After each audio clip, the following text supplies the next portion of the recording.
Thank you for joining me. So this is going to be a quick review on the Classical Pilates exercise single leg stretch. So this is great review for anyone who's practicing Pilates or anyone who's teaching Pilates as well.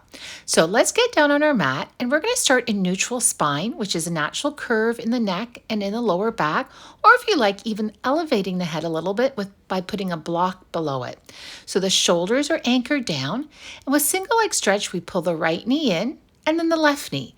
But let's make sure we're not overarching the lower back. Let's make sure those hips are anchored down and we're fully extending those legs. So you can take those legs anywhere from a 45-degree angle or a little higher like I'm doing now to a 65-degree angle. So if you feel it in the lower back or you have a sensitive lower back, it's best to take those legs up higher. If you're a little more advanced, you can take the legs a little lower, but not lower than that 45-degree angle, so never lower than hip level.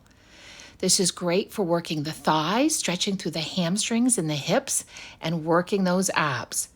So just let it flow. Inhale one movement, exhale the other. And you do want to pull that knee right into the chest, so you're also stretching through the hips. You want to extend the leg completely, so you're stretching through the hamstring. Keeping an easy breath, inhaling and exhaling, drawing that navel to the spine each and every time.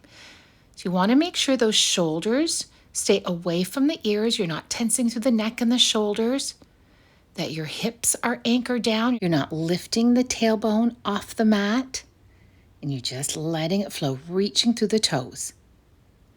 So if you like another variation a little more challenging, what you can do is lift the head and shoulders off the mat.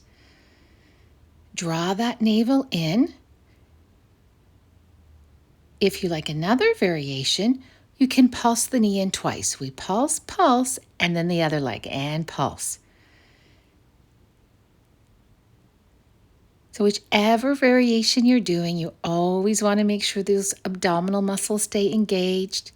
You're not putting any pressure on the lower back and the neck and shoulders. You can also have the arms down at your sides. Or if you like, hands underneath the buttocks. This is more for beginners or if you feel it in the lower back or you have a sensitive lower back. So whichever variation you do, have fun with it. And I always like to finish with a hold, and then you pull the other knee and you hold, and then both knees come in and hold.